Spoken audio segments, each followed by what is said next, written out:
Welcome to Every Way Woman. Here we value home, but some of us weren't afraid to always leave it. You've lived all over the world, Madison. Well, I grew up in the military lifestyle, so we moved every 4 years. So moving for me it's not something I fear. I look forward to change sometimes. And sometimes, now that I have children and I can't move because I want them to have the stability I didn't have, I get anxious sometimes. I get really anxious to want to pick up and go.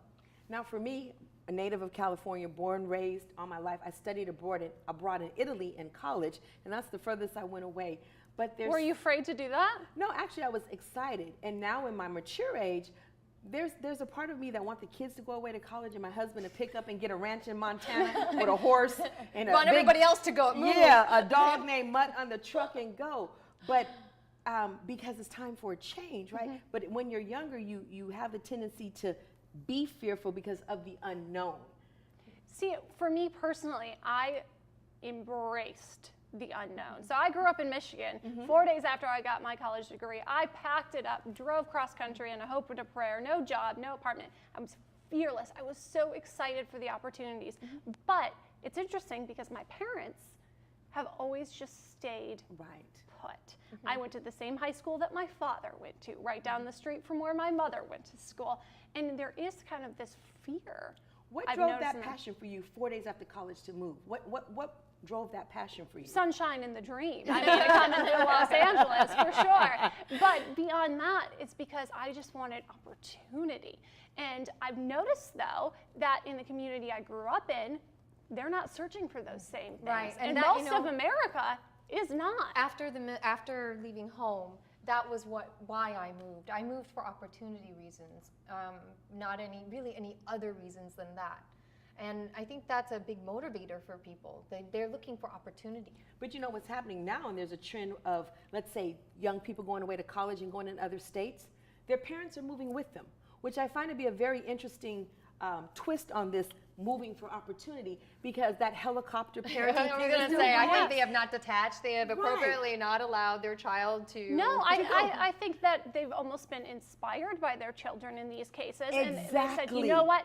If Joe can do it, I can do it too. You and are they pack up exactly their right. family and they do that. And I think that is so cool. They're living vicariously really through their children, because without their children, I would never move to Mississippi. But now since my daughter will go to, Mississippi State, I'm hiding behind, we're going with my daughter when, You know what? I don't think there's anything wrong with that. I mean, good for them. My mom would have never been to Europe had I not chose to live in Paris. And she up and went, and we had a beautiful time. But why do you think change paralyzes people? What is it about the unknown? You know, I was forced into change as a child. And we did have to, I went to so many different elementary schools. I went to 3 different high schools. And it was, every time having to, it made me fearful of making friends. Oh, okay. Okay. Because I just thought, I'm going to The fear of being alone. A few years from now, they're going to be gone anyway, and I'm going to have to make new friends anyway. And it made me non-committal in many ways.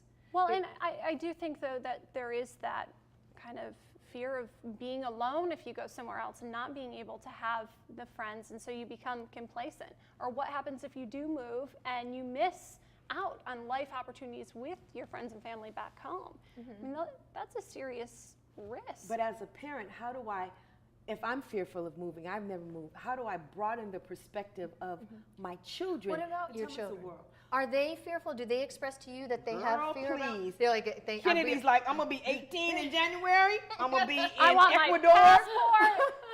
I want my passport. I'm gonna be in Ecuador in June, and I'm going to travel the world, right? My other daughter is like, no, I'm going to stay right here with you, Mom. So now, it's just all across the board. On the flip side of that, I have my father and my mother split, and my dad lives in Hawaii now, and he is in his 60s, and she's out here, and she's saying, you know what, come out here. If you come out here, let's be together. And he won't move because he's afraid to. Right. He's afraid to do it, and he's a military guy. Because their whole life is there. Everything that I know is here. Everything he knows is there. So I just don't understand, what's the worst that could happen? You know, I wish I understood it, because then he could have what he says he wants, but yet he won't make the move. We're a creature of habit. We're a creature. Every morning I go to the same Starbucks. So being that creature of habit, it paralyzes us. And do you think that is something that culturally Americans have experienced? Because when I've traveled, other places in the world, particularly Europe, I mean, they get up and go all the time. They're always moving, good point. shaking, That's a good point. exploring country to country. I mean, it's hard enough for Americans to get from Michigan to Florida out of the state. I mean, you may take a big risk and you go to Vegas, you know? Okay. Why is it? I just think that we like our comfort. We like knowing that there's a Starbucks on every corner. And if I go to Beijing, I'm going to have to look for a McDonald's. I don't know. Yeah, I'll tell you what, your McDonald's tastes the same as it does in Los Angeles as it does in China, which is a little scary. But thanks for the consistency. I'm gonna go with crotchety old man syndrome. I think that's it with my dad. He's just crotchety old man. I don't know. It's interesting though, Stacey, and I'm so glad that you're making sure that your girls explore the world. Help Kennedy get that passport. I will. Back with more Every Way Woman. She is like,